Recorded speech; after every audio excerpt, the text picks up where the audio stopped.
छोटी बहू।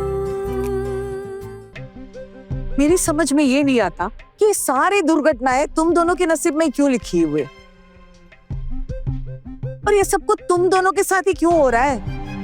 तो ये पुलिस का कांड होने के बाद वो लोग ने शादी तोड़ दी तो क्या होगा। लेकिन दीदी, जो कुछ भी हुआ उसमें हमारी गलती क्या है? हम लोग तो बस गहने बेचने गए थे ताकि शगुन का थोड़ा सामान खरीद सके, दादा को थोड़ी मदद कर सके। लेकिन अगर हम लोगों पे बेवजह चोरी का इल्जाम लगाया जा रहा है तो इसमें हमारी गलती कहाँ है? और हम लोग जो गहने बेचने गए थे वो चोरी की नहीं है, ये चीज आप लोगों के अलावा और बेहतर कौन जान सकता है। हमें ये भी नहीं पता था कि वो लोग भी गहने खरीदने उसी दुकान में आने वाले हैं। ये काकी, लेकिन जितनी कड़क इसकी सास है ना, उसको देख के तो मुझे लगता है कि जो पुलिस का चक्कर होने के बाद ना इसकी शादी टूट ही जाएगी। अरे पुलिस ने पूछताछ की है तो इससे ये साबित तो नहीं हो जाता ना कि गलती इनकी है। पुलिस ने शक के बिना पे बुलाया, अब मामला रफा दफा हो गया। ऐसे कैसे शादी तोड़ देंगे ये लोग? अरे तारीख पक्की हो गई है, सारा इंतजाम हो गया, ऐसा नहीं हो सकता। और अगर ऐसा हुआ तो हम लोग छोड़ेंगे नहीं, हम ये शादी नहीं तोड़ने देंगे। लेकिन बाबा, ऐसे जबरदस्ती भी तो इसकी शादी नहीं करवा सकते ना। अरे क्या झमेला है, इस उम्र में आके हम लोगों को कितना झेलना पड़ रहा है तुम दोनों की वजह से। हर रोज लाखों लड़कियों की शादियां होती है इस दुनिया में, इन सबकी लाइफ में तो इतनी दिक्कतें नहीं होती। पता नहीं इसकी शादी में इतनी दिक्कतें क्यों आ रही है। अबे इसमें मेरी क्या गलती है? आप भी तो एक औरत है ना, एक बार अपने आप को मेरी जगह पे रख कर देखिए और बताइए इसमें मेरी क्या गलती है। माँ अकेली नहीं जा सकती थी, इसलिए मैं माँ के साथ गई थी। वो तो अच्छी किस्मत थी कि मैं माँ के साथ गई जो उनके झूठ के खिलाफ खड़ी हो पाई। अगर मेरे पास और कोई दूसरा रास्ता होता ना बड़े पापा, तो मैं ये शादी कभी नहीं करती। इतनी बेइज्जती, इतना अपमान, इतनी नजरअंदाजियों के बाद मेरी बिल्कुल भी इच्छा नहीं है वहां शादी करने की। मैं जानती हूँ ये सुनकर आप लोग मुझ पे बहुत गुस्सा करेंगे, कहेंगे कि जिंदगी भर हमारे ऊपर बोझ बनकर रहोगी क्या। पर मैंने जो महसूस किया मैंने आप लोगों से कह दिया। अच्छा होता कि मैं खुद को खत्म कर पाती, पर माँ है ना, इसलिए वो भी नहीं कर सकती।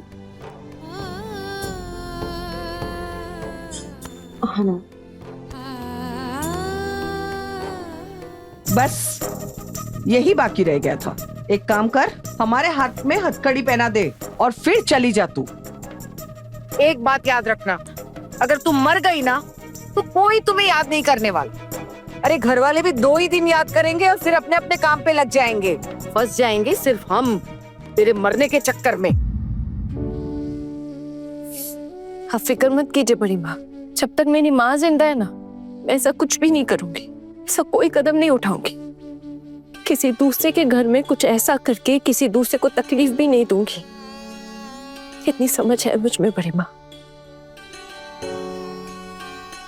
माँ, हाथ मुंह धोकर कुछ खा लो, शाम हो गई है, सुबह से कुछ खाया भी नहीं है तुमने। जाओ कुछ खा लो। आना, मैं खाना लगा देती हूँ, हम दोनों ही मिलके खाना खाएंगे। कुछ खाने का मन तो नहीं कर रहा आना, लेकिन तेरे साथ 2 दिन वाले खा लूंगी। हाँ, अपने हिस्से का खाना तो नहीं छोड़ेगी ना ये।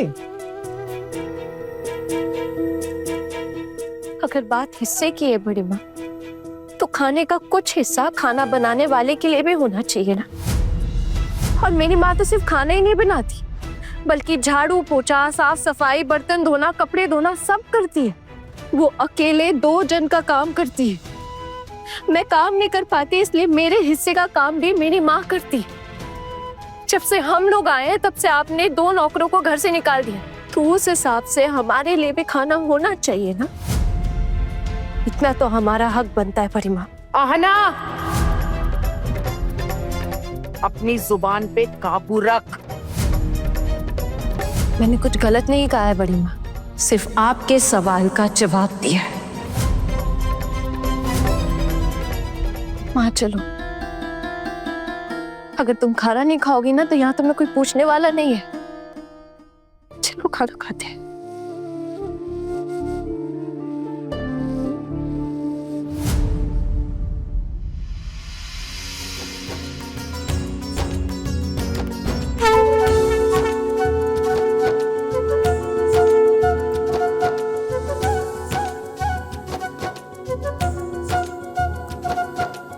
खुश।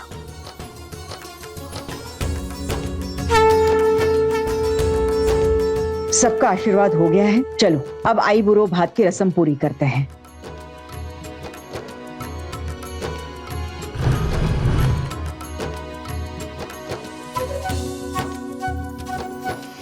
दादी दादी, ये मिठाई सिर्फ चाचू के लिए आई है क्या? हमारे लिए नहीं आई?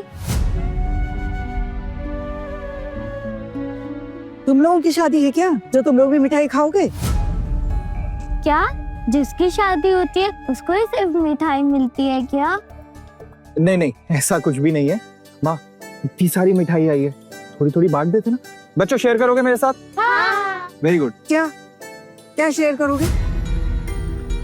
कल तुम लोग जाओगे ना चाचू के बारात में, तो जितना मन करे लड़की वालों के यहाँ उतनी मिठाई ठूस लेना, ठीक है? अरे बच्चे हैं माँ, और वैसे भी आज खुशी का माहौल है और इतनी सारी मिठाई आ गई तो थोड़ी थोड़ी बांट देते। आई बूढ़ो भात की रस्म से ही खर्चे का मीटर शुरू कर दूं मैं, यही चाहता है ना तू? अरे शादी के नियम के हिसाब से इतने सारे चीजों का इंतजाम सिर्फ तेरे लिए किया है, बाकी सबके लिए थोड़ी देख सुनकर चलना पड़ता है आजकल। मेहनत से कमाए हुए पैसे हैं तेरे, समंदर का पानी नहीं, जितना मन किया उतनी बाल्टी निकाल लिया।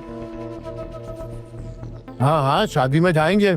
अब कल से जितना खाना है उतना खाना, जितना मन है उतना खाना। कल से खाना शुरू।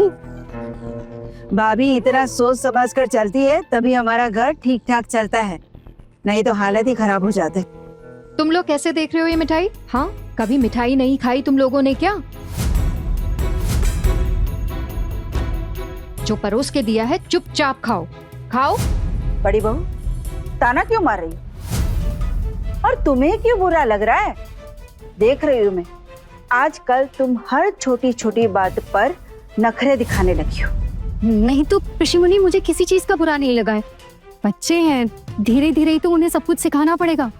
अब देखिए ना, लड़कियां हैं, बड़ी हो रही हैं, इतना कुछ तो दिया है खाने के लिए, लेकिन दूसरे की प्लेट देखकर लालची हो रही हूँ। मेरे बेटों को देखो जरा, कितने समझदार है।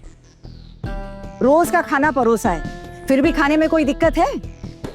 क्योंकि दोनों समझते हैं कि उनके भाई का आई बुढ़ो भात है, इसीलिए उसके लिए सारे पकवान बनाए गए हैं। हाँ जी माँ, सही कहा, लेकिन लगता है मटन काफी बढ़िया बना है। नहीं, मेरा मतलब है खुशबू बहुत अच्छी आ रही है तो अच्छा ही बना होगा। लगता है भैया का मन कर रहा है मटन खाने का। अरे थोड़ा सा ज्यादा ले आते बाजार से तो क्या बिगड़ जाता? मैंने तो पहले ही कहा था कम से कम 1 किलो तो लाना, कम से कम घर के आदमियों का तो हो जाता। अब हम औरतों का क्या है, हम तो इन सब के बाद ही खाना खाते हैं। जितना मिल गया उसी में चिल्ला लेते हैं, है ना? हाँ, शुरू हो जाओ। तुम्हें हर बात में टांग अड़ानी है ना? क्या दीदी, क्यों बीच में बोलती रहती हो? हर बार जानबूझकर दांत खाती हो ना? ठीक तो कह रही है छोटी।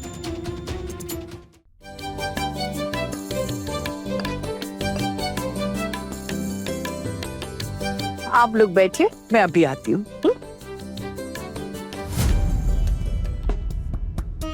बड़े बाबा, कितना सारा खाना बनाया है। कब चुप चुप के बनाया? और रसोई में सामान था ये सब बनाने के लिए? वो नहीं दीदी, बस ये वो मिलाकर जितना बन सकता है उतना बनाया मैंने, और फ्रिज में जितना सामान पड़ा था उसी से बनाया, अलग से कुछ नहीं लाया।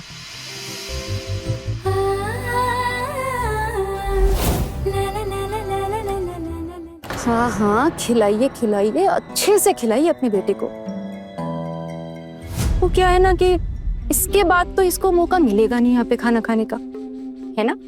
अरे ससुराल में जो खाना खाना पड़ेगा, इसके बाद तो इसकी पूरी जिंदगी ना ससुराल वालों के भरोसे ही गुजरेगी।